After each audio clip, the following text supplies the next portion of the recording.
कौन से पितृ पूज्य होते हैं, कौन से पितृ पूज्य नहीं होते, यानी किन पितरों की हमें पूजा करना चाहिए या पूजने योग्य होते हैं, कौन से पितरों की हमें पूजा नहीं करनी चाहिए, पूज्य योग्य नहीं होते हैं।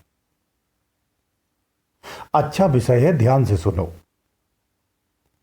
सामान्य सी बात है, असज्जन जो व्यक्ति होता उसकी संगत करना आप पसंद नहीं करते हैं, यह समाज विदित है, आप अपने आप से पूछेंगे। जो सज्जन व्यक्ति उससे सब मित्रता करना पसंद करते हैं, अपने घर में बैठाना पसंद करते हैं। पितरों का भी हाल ऐसे ही होता है। इसकी शुरुआत मैं ऐसे करता हूं। भूत, प्रेत और पितृ तीन होते हैं। आज आप तीनों के बारे में जानेंगे कि भूत किसे कहते हैं, प्रेत किसे कहते हैं और पितृ किसे कहते हैं। इन चीजों के बारे में आप विस्तार से जानेंगे। दूसरा, आप यह जानेंगे कि जो पितृ पूज्य हैं उनकी पूजा, जो पितृ नहीं पूज्य हैं उनकी पूजा का परिणाम क्या होता है, उनके अनुभव क्या होते हैं, जो आपको सामान्य रूप से आप अपने वर्तमान में उससे मिलाकर के अपने आप को जांच सकते हैं और उसके परिणामों को भी जान सकते हैं, यकीन के साथ जान सकते हैं। यह भी आपका आज स्पष्ट होने वाला है। पितरों की पूजा समाज में प्रचलित है, विदित है, सभी करते हैं। तो इसको ऐसे समझिए। देखिए, मैं आज विस्तार से बताता हूं, ध्यान से समझना। सबसे पहले तो यह जानिए कि पित्त, प्रेत और भूत ये तीनों में क्या अंतर है, इसे जानना सबसे पहले जरूरी है। तो फिर आगे जो बात करूंगा वो आपको पूरी समझ में आएगी। पितृ एक स्थान है, पितृलोक कहते हैं। उस स्थान पर जाकर के आत्मा अपने कर्म दंड के अनुसार जाती हैं, वो पितृलोक को प्राप्त करती हैं। और जो धरा पर रह जाते हैं उसमें दो योनियां हैं, प्रेत और पितृ, ये दो रूपों में कहते हैं। जो अपने जीवन में आध्यात्मिक उन्नति में या अन्य आध्यात्मिक विधियों के माध्यम से, युक्तियों के अनुसार या साधनाओं या श्रद्धाओं के अनुसार कर्मों में उत्तमता को पाते हैं, वो चाहे आध्यात्मिक हो या भौतिक हो, किसी भी रूप में हो, पितृलोक को प्राप्त करते हैं। यानी मलिन रहित विचार जिसके होते हैं वो पितृलोक में अक्सर जाने का अधिकारी हो जाता है। उनकी स्थितियां कर्मों की अलग अलग होती हैं, उनके अनुसार ही पितृलोक मिलता है। किसी को सात्विक होते हुए भी पितृलोक नहीं मिल पाता है, ऐसा भी होता है। पितृलोक सबको मिल जाए, सब आध्यात्मिक है, सबको मिल जाए, ऐसा संभव नहीं है। ऐसे ही देवलोक सबको मिल जाए, ऐसा संभव नहीं है। वो कर्म की आपकी जो प्रधानता है, उस कर्म का आकलन किया जाता है, विधि करती है, जैसे गरुड़ पुराण में भी लिखा गया है। ये कर्मकांड की बात है। ये समस्त चीजें कर्मकांड में ही आती हैं, ये ध्यान रखना, आंतरिक भक्ति में नहीं आती हैं। तो जो साधक या जो व्यक्ति या जो जीव या जो गृहस्थ, एक सामान्य व्यक्ति अपने पितरों की पूजा करता है, उसे आज ये बात समझना जरूरी है कि पितृ पूज्य कौन से होते हैं, कौन से नहीं होते हैं। तो जो पितृ उत्तम कर्मों के अनुसार पितृलोक को प्राप्त कर जाते हैं वो हमारे पितृ कहलाते हैं, वही वास्तव में पितृ होते हैं। जब वो पितृलोक में जो पहुंचता है या पितृलोक का जो अधिकारी होता है या जो पितृलोक में जाकर के स्थापित हो जाता है, उसे ये पूर्वाभास होता है कि हमारा वंश नीचे है। उन्हें देखता भी है, जानता भी है, एक एक गतिविधि को भी समझता भी है। वो अपने स्थान, अपने घर को, अपने वंश को पूर्णता से जानता है। वो यानी ज्ञान अवस्था में होता है। इसके बाद दो चीजें आती हैं, पितृ के बाद प्रेत और भूत। तो मैं आपको स्पष्ट कर दूं, भूत और प्रेत में कोई अंतर नहीं होता है। एक ही योनि होती है, एक ही शरीर होता है, एक ही अवस्था होती है। थोड़ा सा परिवर्तन हो जाता है जिस कारण पितृ से प्रेत हो जाता है। वो ऐसे समझिए, पितृ होता है यानी आपका ही पितृ, जो आपके ही घर में रहता है, जिसे आप पूजन भवन पाठन करते हैं या जो भी करते हैं, जिस विधि से भी करते हैं, समाज में अलग अलग संस्कृतियां हैं, अलग अलग विधियां भी हैं। उन विधियों और श्रद्धाओं के अनुसार पितरों की पूजा होती है, निश्चित रूप से होती है। जबकि शास्त्रों में इसको वर्जित है, मना किया गया है कि पितरों की पूजा नहीं करना चाहिए, उचित नहीं होती है। लेकिन संसार में लोग अपने हिसाब से चलते हैं, अपनी धारणाओं और संस्कृतियों के अनुसार चलते हैं। पूर्वज में से मिली प्राप्त या जो विरासत है उन्हें धारण करते हुए जीवन जीते हैं, इसीलिए पितरों की पूजा होती है।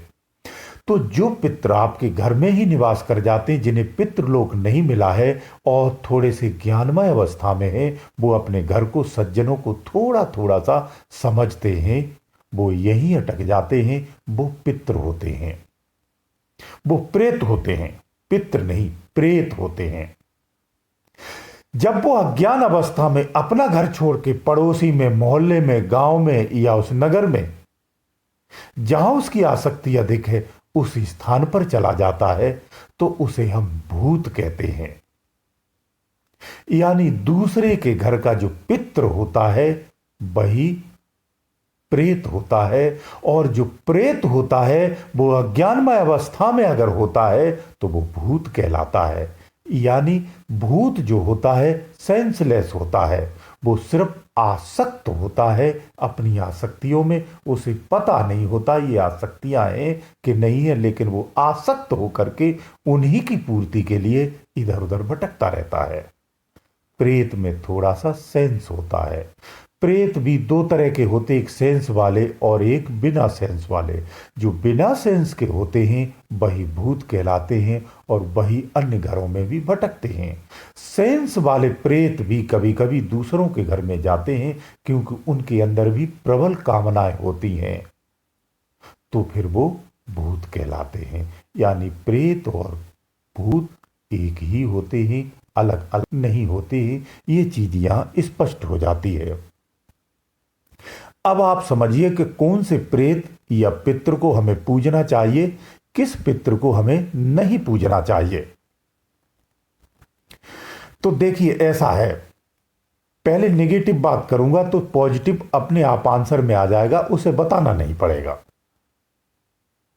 दुर्जन जो व्यक्ति होता है, बुरे विचारों का जो व्यक्ति होता है, मलिन विचार का जो व्यक्ति होता है, उसके अंदर में मलिनता अधिक होती है। ये सामान्य सी बात है। या यूं कहूं, जिसके अंदर मलिनता अधिक होती है उसी के अंदर मलिन विचार भी होते हैं। ऐसे पितृ पूज्य नहीं होते हैं। अगर आपके पितृ शराबी थे, कबाबी थे, चोर उचक्के थे, मलिन विचारों के थे, मलिन भावनाओं के थे, मलिन धारणाओं के थे, उनका भोजन शुद्ध नहीं था, उनका रहन सहन शुद्ध नहीं था, अति व्यभिचारी थे, अति कामुक थे, तो वो पितृ पूज्य नहीं होते हैं, कदापि पूज्य नहीं हो सकते हैं। ऐसे पितरों को जब आप पूजते हो तो वो आपके घर में ही अपना स्थान बना लेते हैं, फिर वो कहीं नहीं जाते हैं और आपके शरीरों पर अपना निवास रखते हैं, आपकी बुद्धि को प्रभावित करते हैं। अगर आपका पितृ अच्छा नहीं था, मलिन विचारों का था, तो वो मलिन विचार आपके परिवार में, आपके सदस्यों के मध्य में निश्चित रूप से उत्पन्न होंगे। आपके घर में मलिन व्यक्ति, मलिन संतानें निश्चित होंगी, मलिन विचार के निश्चित उत्पन्न होंगे। घटना ये होती कि सात्विक व्यक्ति होते हुए भी अचानक से वो शराबी, कबाबी हो जाता है, लुटेरा हो जाता है, उद्दंडी हो जाता है, क्रिमिनल भी हो जाता है, अपराधी भी बन जाता है। ये प्रेत पूजा से भी होता है, ध्यान रखना, क्योंकि प्रेत आपके ही शरीरों पर निवास करते हैं और वो असंख्य अपनी इच्छाओं को पूर्ति करने का भी प्रयास करते हैं। इसीलिए प्रेतों की पूजा नहीं की जाती है, पितरों की पूजा नहीं की जाती है, भूतों की पूजा नहीं की जाती है। इसीलिए शास्त्रों में पितृ पूजा को वर्जित कहा गया है, मना किया गया है। अगर आपका पितृ सात्विक है, संत प्रवृत्ति में रहा है, पूजा पाठन में रहता था, ध्यान मग्न रहता था, धार्मिक था, धार्मिक अनुष्ठानों में लिप्त था, भजन पूजन करता था, शुद्ध भोजन वाला था, शुद्ध विचारों वाला था, शुद्ध आचरण वाला था, वो पितृ आपका पूज्य है। ऐसे पितृ को पूज सकते हैं। ऐसे पितृ अक्सर पितृलोक में ही स्थापित हो जाते हैं, अक्सर ऐसा देखा गया है। इसका प्रमाण आपके गरुड़ पुराण में भी मिलता है, आप देख सकते हैं। तो सात्विक जो प्रेत होते हैं या पितृ होते हैं, उनकी पूजा संभव होती है, लेकिन उनकी भी पूजा नहीं करना चाहिए, क्योंकि वो भी मानवीय स्वभाव में ही होते हैं, जिस कारण से नाराज और खुश भी होते हैं। आप अपने सामान्य जीवन में ऐसे कार्य निश्चित आपसे हो जाते हैं, आप कितने भी संयम से रहते हो, कि उनके अनुकूल नहीं होता है, न कोई गलतियां होती हैं, जिसका परिणाम तहत वो आपको दंड देते हैं, नाराज होकर दंड देते हैं, और आपके घर में कलह और पीड़ाओं को उत्पन्न कर देते हैं, जीवन को प्रभावित करते हैं। ऐसे सात्विक प्रेत भी करते हैं, लेकिन वो कम करते हैं। जो असात्विक है, मलिन विचारों का प्रेत है, वो तो हर क्षण करेगा। कोई छोटा सा आपका कार्य आपके भोग देने से कार्य कर देता है, बस इतने कार्य से आप उसे नित्य पूजन में करते रहते, उसे भोग देते रहते, वो आपके शरीरों में रहकर के आपको कष्ट और पीड़ाएं देता रहता है, रोग उत्पन्न करता रहता है, आपके जीवन में कलह क्लेश उत्पन्न करता रहता है। आप समझ ही नहीं पाते हैं, आप इन सब चीज़ों से अनभिज्ञ बने रहते हैं और उन्हीं को उल्टा पूछते रहते हैं और अपनी समस्याओं को जीवन भर खड़ी करते रहते हैं और उसी में जूझते रहते हैं। इस तरह से आप अपने अज्ञानमय अवस्था में जीवन को कष्टकारी बना लेते हैं। तो ऐसे पितरों को नहीं पूजना चाहिए। सात्विक और शुद्ध विचार वाले अगर आपके साथ पितर हैं तो आप पूज सकते हैं। तो इनके यही परिणाम होते हैं। अब आप जानेंगे कि ये पित्त प्रेत और भूत क्यों बनते हैं। आप सभी जानते हैं, आपने शास्त्रों में, वेदों में, सत्संगों में, वाक्यों में सुना है, कर्म दंड के अनुसार ही आपको मृत्यु के पश्चात स्थिति प्राप्त होती है। जो साधक उत्तम क्लास के होते हैं, भजन पूजन याचना बंधन करते, परमात्मा की साधना करते हैं, संसार से उदास रह करके जो साधना करते हैं, वो किसी तरह से जीवन के पूर्णतः अंत तक पूर्ण नहीं हो पाए हैं, तो वो देवलोक में चले जाते हैं और वहां रहकर भी वो संसार का ही कल्याण करते रहते हैं। उनके आह्वान करने से, उनके याद करने मात्र से उनका अंश स्वरूप आकर के आपका कल्याण करता है, आपके कार्यों की, आपके उद्देश्यों की पूर्ति करता है। ये उत्तम पितृ हो जाते हैं। तो कर्म फल के अनुसार ही ये स्थान मिलते, उन्हीं अवस्थाओं के अनुसार उनकी स्थितियां होती। इस तरह से इसे समझना चाहिए। इसीलिए पितृ स्थान मिलता है, प्रेत स्थान मिलता है।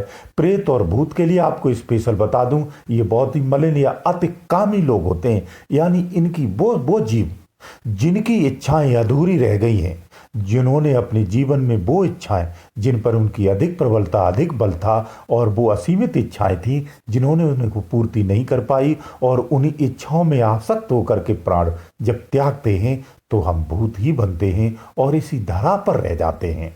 भूत धरा पर रहते हैं, पितृलोक का स्थान ऊपर में है। वो इसी धरा पर घूमते हैं और अपनी आसक्त स्थानों पर ही भ्रमण करते रहते हैं, ज्ञान में या अज्ञानता में। प्रेत थोड़ा ज्ञानमय होता है, भूत थोड़ा सा अज्ञानमय होता है, थोड़ा सा क्या अधिकतर होता है। इस तरह वो अज्ञान अवस्था में यही भ्रमण करता रहता है और आसक्त रहता है अपनी इच्छा पूर्ति में। इसीलिए दूसरों के शरीर में प्रवेश करके अपनी इच्छाएं पूर्ति करने का प्रयास करते हैं। जो कामी भूत होते हैं, कामनाओं में लिप्त होकर के जो मर जाता है, ऐसे भूत या ऐसे प्रेत अक्सर कर महिलाओं पर ही आते हैं और उन महिलाओं का जीवन खराब कर देते हैं। उन महिलाओं के साथ भी एकांत रख करके उनके साथ अपनी काम कीड़ाओं की पूर्ति करने का भी प्रयास करते हैं, मलिन कृत्यों में लिप्त हो जाते हैं। इस तरह से कोई अगर शराबी है तो वो किसी पुरुष या स्त्री पर आकर के उस पुरुष स्त्री को शराबी बना देता है और उसके माध्यम से शराब पी करके स्वयं को अनुभूति करता है कि जैसे मैं ही पी रहा हूं। ये इसीलिए पितृ पूजा और भूत पूजा नहीं करना चाहिए। हमारे जीवन को, हमारी संतानों को बिगाड़ के रख देते हैं। ये किसी भी स्थिति में पितृ पूजा उचित नहीं होती है, इसलिए इन सब पूजाओं से वंचित रहना चाहिए। हमें केवल और केवल परमात्मा की पूजा करना चाहिए। इस संसार में गुरु और परमात्मा से श्रेष्ठ और पूज्य कोई हो नहीं सकता है। इसके अतिरिक्त किसी की पूजा नहीं होनी चाहिए। हमें परमात्मा में लिप्त होना चाहिए, परमात्मा प्राप्ति की ही आकांक्षा होना चाहिए, उसी में लय होने की प्रबल इच्छा होनी चाहिए। यही आपके जीवन का मुख्य उद्देश्य भी है। इसके अलावा सारे भजन और पूजन व्यर्थ ही हो जाते हैं। परमात्मा की प्राप्ति के लिए हमें सदा प्रयासरत रहना चाहिए। संसार के नित्य कर्म करते हुए हमें उसी में आसक्त रहना चाहिए, संसार से उदास रहना चाहिए। यही हमारी जीवनचर्या होना चाहिए। इस तरह से अगर आप जीवन को जीते हैं तो आपका उत्तम जीवन कहलाता है। गुरुदेव दयालु।